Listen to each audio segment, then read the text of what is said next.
This tutorial. Previous class में हमने jeans पढ़े थे, तो टाइप्स ऑफ जीन्स में हमने फर्स्ट जीन कौन सी पढ़ी थी, या जीन के प्रकार में हमने फर्स्ट जीन कौन सी पढ़ी थी, जंपिंग जीन।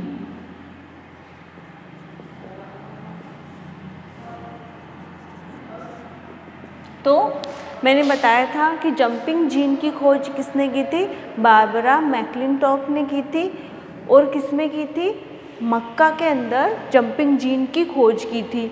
और जंपिंग जीन को जंपिंग जीन इसलिए कहते हैं क्योंकि ये एकमात्र ऐसे जीन होती है जो गुणसूत्र में एक स्थान से दूसरे स्थान पे और एक गुणसूत्र से दूसरे गुणसूत्र में ट्रांसफर होने का कार्य करती है। इस कारण इसे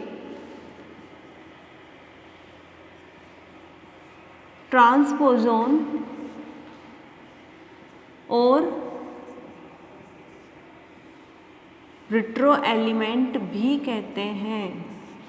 तो जंपिंग जीन को जंपिंग जीन क्यों कहा गया, क्योंकि सर्वप्रथम इसकी खोज तो किसने की थी, बारबरा मैक्लिंटॉक ने मक्का के अंदर इस जीन की खोज की थी। तो इसे जंपिंग जीन इसलिए बोला गया क्योंकि ये गुणसूत्र में एक स्थान से दूसरे स्थान पे और एक गुणसूत्र से दूसरे गुणसूत्र पे स्थानांतरित हो सकती है, इसलिए इसे ट्रांसपोजोन या रिट्रो एलिमेंट भी कहते हैं। इस महत्वपूर्ण कार्य के लिए मैक्लिंटॉक को नोबेल प्राइज़ भी दिया गया था। और जंपिंग जीन के अलावा कोई भी ऐसी जीन नहीं होती है जो गुणसूत्र में अपना स्थान परिवर्तित करने का गुण रखती हो। फिर आती है आपकी स्प्लिट जीन।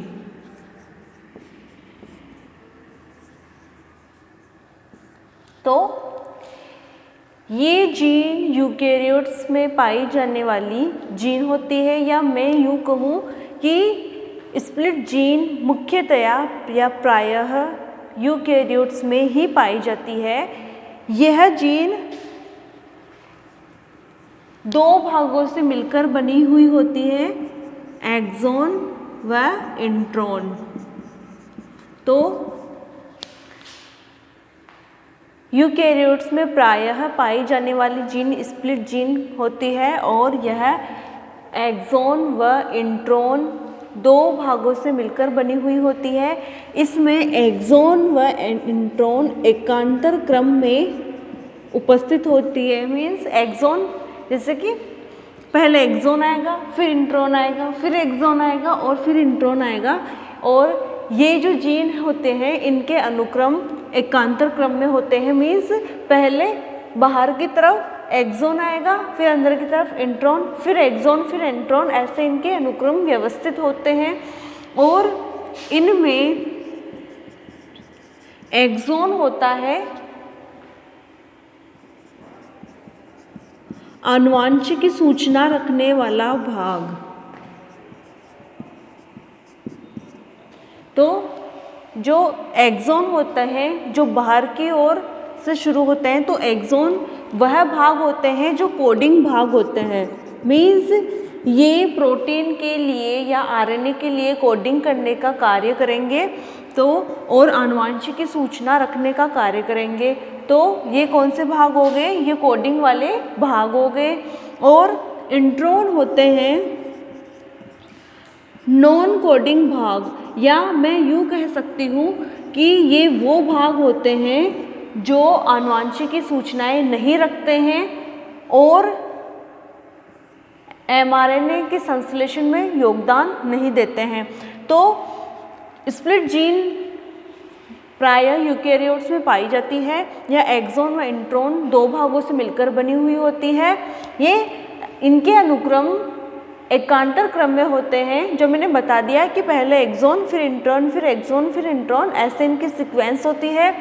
एक्सॉन आनुवांशिक सूचना रखने वाले कोडिंग भाग होते हैं, क्योंकि वो आनुवांशिक सूचना रखते हैं इसलिए उन्हें कोडिंग भाग बोलते हैं। और इंट्रॉन वे भाग होते हैं जो आनुवांशिक सूचना नहीं रखते हैं, इन्हें नॉन कोडिंग भाग कहते हैं। इन एक्सॉन व इंट्रॉन में से इंट्रॉन को आरएनए स्प्लाइसिंग द्वारा पृथक कर दिया जाता है। मीन्स जब mRNA का संश्लेषण होता है उस वक्त RNA स्प्लाइसिंग एक प्रोसेस होती है, एक प्रक्रिया होती है जो आपको आगे की नेक्स्ट क्लासेस में पढ़ाया जाएगा। तो RNA स्प्लाइसिंग की प्रोसेस के द्वारा इंट्रॉन्स को हटा दिया जाता है। मीन्स स्प्लाइसिंग मीन्स को अलग किया जाएगा और सक्रिय mRNA का निर्माण किया जाता है।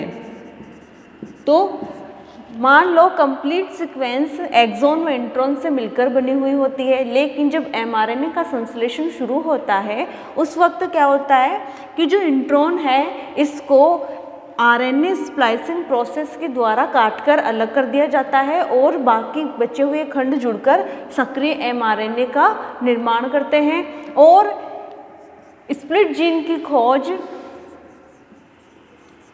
शार्प व रिचर्ड रॉबर्ट ने की थी। फिलिप शार्प व रिचर्ड रॉबर्ट ने स्प्लिट जीन की खोज एडिनोवायरस में की थी और उनके इस कार्य के लिए उन्हें नोबेल पुरस्कार भी मिला था। तो स्प्लिट जीन प्राय यूकेरियोट्स में पाई जाती है। यह एक्सॉन व इंट्रॉन भागों से मिलकर बनी हुई होती है। एक्सॉन भाग कोडिंग भाग होते हैं जिनमें आनुवंशिकी सूचनाएं होती है। इंट्रॉन नॉन कोडिंग भाग होते हैं जिनमें आनुवंशिकी सूचनाएं नहीं होती है। और इन इंट्रॉन्स को RNA स्प्लाइसिंग की प्रोसेस के द्वारा काटकर पृथक कर दिया जाता है और बाद में सक्रिय mRNA का निर्माण होता है। इनकी खोज फिलिप शार्प व रिचर्ड रॉबर्ट ने एडिनोवायरस के अंदर की थी और इनके इस प्रशंसाजनक कार्य के लिए इन्हें नोबेल प्राइज मिला था। फिर है आपके थर्ड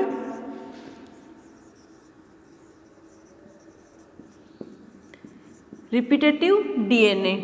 तो इसे बोलते हैं पुनरावर्ती DNA। तो यह प्राय यूकेरियोट्स में पाए जाने वाली जीन होती है और इसे सैटेलाइट DNA भी कहते हैं। तो रिपीटेटिव DNA को सैटेलाइट DNA भी कहते हैं और यह प्रायः यूकेरियोटिक कोशिकाओं या यूकेरियोटिक DNA में पाए जाने वाले अनुक्रम होते हैं। तो ब्रिटन व कोहने ने बताया कि इस अतिरिक्त DNA या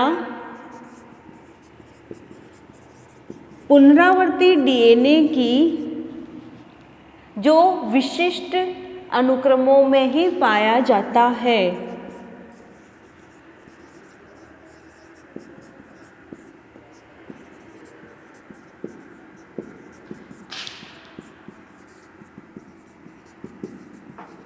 कि अनेक कॉपीज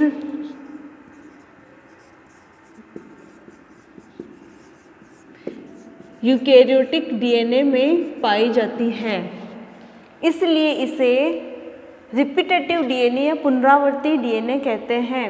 तो ये प्रायः यूकेरियोटिक DNA में पाए जाने वाली सीक्वेंस या जीन होती है। इसे सैटेलाइट DNA भी कहते हैं। और ब्रिटन व कोहने दो साइंटिस्ट हुए थे, उन्होंने बताया कि यूकेरियोटिक DNA में इस अतिरिक्त DNA या पुनरावर्ती DNA जो विशिष्ट अनुक्रमों में ही उपस्थित होते हैं या स्पेसिफिक सीक्वेंस में ही उपस्थित होते हैं, इनकी अनेक कॉपीज DNA में उपस्थित होती है, इसलिए इन्हें पुनरावर्ती DNA कहते हैं। और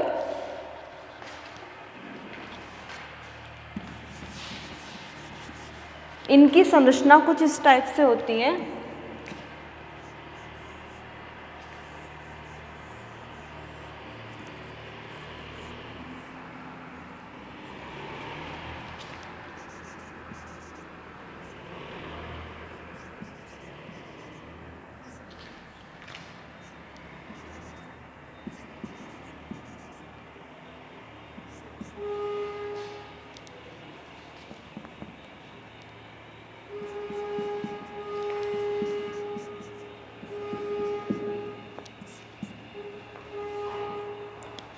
तो इन्हें रिपीटेटिव सीक्वेंस क्यों कहेंगे? क्योंकि जो बेस पेयर्स होते हैं, क्षार युग्म होते हैं, वो एक समान, जैसे कि ACAACC, ये जो सीक्वेंस है ये इस कंप्लीट अनुक्रम में, या मैं कहूँ कि इस कंप्लीट डीएनए में ये सेम सीक्वेंस बार बार, या इसकी जो कॉपीज होती है सेम सीक्वेंस की, वो डीएनए में बार बार उपस्थित होती है, या इसकी अनेक कॉपीज उपस्थित होती है, इसलिए इसे पुनरावर्ती डीएनए कहते हैं। मीन्स क्षारकों का जो ये अनुक्रम है ये थोड़ी थोड़ी दूरी पे उपस्थित होता है, इसलिए इसे रिपीटेटिव डीएनए कहते हैं, और ये विशिष्ट अनुक्रमों में ही उपस्थित होता है। फिर उसके अलावा आता है आपके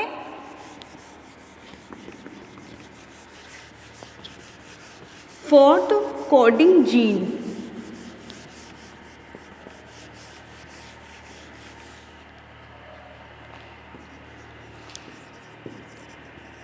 कोडिंग जीन की खोज यूकैरियोट्स के डीएनए में की गई थी, और इसकी खोज किसने की थी? बिशप व लेविन ने कोडिंग जीन की खोज की थी। इन्होंने बताया कि डीएनए में, या यूकैरियोट्स के डीएनए में अधिकतर भाग एमआरएनए का निर्माण करने में असक्षम होता है, और छोटा सा भाग ही एक्टिव एमआरएनए का निर्माण करता है। तो कोडिंग जीन क्या होगी कि बिशप एवं लेविन ने इसकी खोज की थी, और इन्होंने बताया कि यूकैरियोट्स में पाए जाने वाले डीएनए का अधिकतर भाग एमआरएनए का संश्लेषण नहीं कर पाता है, और उसका कुछ भाग ही, या डीएनए का कुछ भाग ही आरएनए संश्लेषण या प्रोटीन संश्लेषण में भाग लेता है, या इन्हें कोड करने का कार्य करता है, या मैं यूँ कहूँ कि डीएनए या प्रोटीन संश्लेषण का निर्माण करने में या संश्लेषण करने में डीएनए का कुछ भाग ही काम में आता है, और शेष भाग बेकार होता है, और उसमें से सिर्फ 10 किलोग्राम क्षार युग्म या 10 किलोग्राम बेस पेयर ही कोडिंग के काम में आते हैं। कोडिंग से मीन है यहाँ पे डीएनए या एमआरएनए का संश्लेषण। तो बिशप व लेविन ने बताया कि यूकैरियोट्स के डीएनए का अधिकतर भाग, या यूकैरियोट्स के डीएनए अनुक्रम या डीएनए में उपस्थित अनुक्रम का अधिकांश भाग यूजलेस होता है या बेकार होता है, वो एमआरएनए या प्रोटीन को कोड नहीं कर पाता, और उस डीएनए का छोटा सा भाग ही, उस छोटे से भाग में लगभग यूँ माने तो 10 किलोग्राम बेस पेयर्स ही डीएनए या एमआरएनए के लिए कोड करने का कार्य करते हैं, तो वो कहलाएंगे कोडिंग जीन्स, जो कोड करने का कार्य करेंगे। इसकी स्ट्रक्चर ऐसी होती है।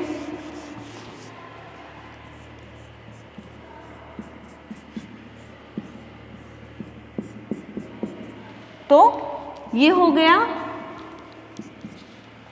इंट्रॉन। तो मैंने पहले ही बता दिया कि इंट्रॉन में कोई आनुवंशिक सूचनाएं नहीं होती हैं, तो ये कौन सा भाग हो गया? नॉन कोडिंग भाग। ठीक है। फिर आता है आपके एक्सॉन। तो एक्सॉन कौन सा भाग हो गया? कोडिंग भाग। तो कोडिंग और नॉन कोडिंग से क्या सेंस है? तो मैंने आपको बता दिया, इंट्रॉन होंगे नॉन कोडिंग भाग। तो नॉन कोडिंग भाग मीन्स वो सिंथेसिस में, कौन से सिंथेसिस? आरएनए व प्रोटीन के सिंथेसिस में भाग नहीं लेंगे। और एक्सॉन कोडिंग भाग होते हैं जो बाहर की तरफ अधिकतर होते हैं। तो ये जो एक्सॉन्स होते हैं जो सीक्वेंस में पाए जाते हैं, ये एक्सॉन्स एमआरएनए एवं प्रोटीन संश्लेषण में हेल्प करते हैं, या उनको कोड करने का कार्य करते हैं, या कंप्लीट वो इन्फॉर्मेशन रखते हैं जो एमआरएनए के संश्लेषण में हेल्पफुल होती है।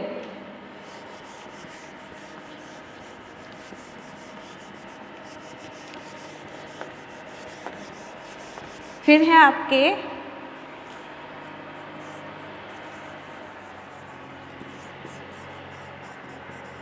Structure of prokaryotes gene. तो कोडिंग जीन कौन सी हो गई कि जो मोस्टली डीएनए होता है वो डीएनए यूजलेस होता है, उसका कुछ पार्ट ही कुछ जीन्स को कोड करने का कार्य करता है, या मैं यूँ कहूँ कि उसका एक्सॉन भाग ही प्रोटीन या आरएनए को कोड करेगा। उसके अलावा ये जो नॉन कोडिंग भाग होता है या इंट्रॉन होता है, ये प्रोकैरियोट्स में एब्सेंट होता है या बहुत ही कम मात्रा में उपस्थित होता है, जबकि यूकैरियोट्स में एक्सॉन व इंट्रॉन दोनों मिलकर डीएनए की सीक्वेंस का निर्माण करेंगे। लेकिन जो प्रोकैरियोट्स के डीएनए होते हैं उनमें इंट्रॉन या नॉन कोडिंग भाग या तो अनुपस्थित होंगे या कुछ मात्रा में उपस्थित होंगे। जो मैंने यहाँ पे रिपीटेटिव डीएनए की बात की थी तो इन्हें सैटेलाइट डीएनए भी कहते हैं। इनके बारे में मोस्ट पॉइंट क्या है कि ये एक तो हेटेरोक्रोमेटिन जोन में या हेटेरोक्रोमेटिन होते हैं या हेटेरोक्रोमेटिन भाग में उपस्थित होते हैं। ये गुणसूत्र में टीलोमियर भाग पे उपस्थित होते हैं और ये ट्रांसक्रिप्ट नहीं होते हैं या अनुलिपिकरण इनका नहीं होता है। तो रिपीटेटिव डीएनए के बारे में की पॉइंट्स क्या हो गए कि ये जो रिपीटेटिव डीएनए है या रिपीट होने वाली बेस पेयर्स की जो सीक्वेंस होती है, ये सीक्वेंस हेटेरोक्रोमेटिन भाग में पाई जाती है। डीएनए में हेटेरोक्रोमेटिन भाग में ये रिपीटेटिव डीएनए पाए जाते हैं और गुणसूत्र में ये जो रिपीटेटिव डीएनए या सैटेलाइट डीएनए होते हैं वो टीलोमियर क्षेत्र में पाए जाते हैं और ये टीलोमियर पे उपस्थित होने के कारण इनका ट्रांसक्रिप्शन नहीं हो पाता है। और जो कोडिंग जीन है उसके बारे में इम्पोर्टेंट पॉइंट क्या है कि ये प्रोकैरियोट्स में समान मात्रा में पाए जाते हैं, लेकिन यूकैरियोट्स में समान मात्रा में पाए जाते हैं, लेकिन प्रोकैरियोट्स में ये या तो अनुपस्थित होंगे या कम मात्रा में उपस्थित होंगे। तो यूकैरियोट्स की अगर मैं बात करूं तो वो इस तरह इसमें प्रेजेंट होंगे एक्सॉन और intron sequence.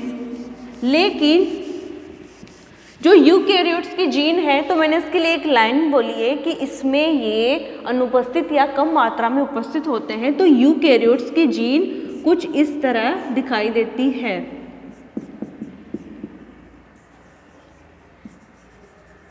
Gene 1, gene 2 and gene 3। तो ये कंप्लीट जीन है। तो आप इसमें देख रहे हो कि इसमें इंट्रॉन नहीं है, ओनली एक्सॉन है। तो एक्सॉन के बारे में मैंने क्या बताया था कि यह कोडिंग सीक्वेंस होती है। तो ये है प्रोकैरियोटिक जीन स्ट्रक्चर। तो प्रोकैरियोटिक जीन्स में मैंने बता दिया कि जो इंट्रॉन्स हैं वो अनुपस्थित या कम उपस्थित होते हैं।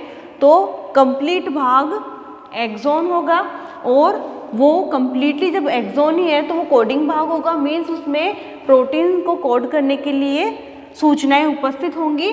तो ये है एक प्रोकैरियोटिक जीन की स्ट्रक्चर।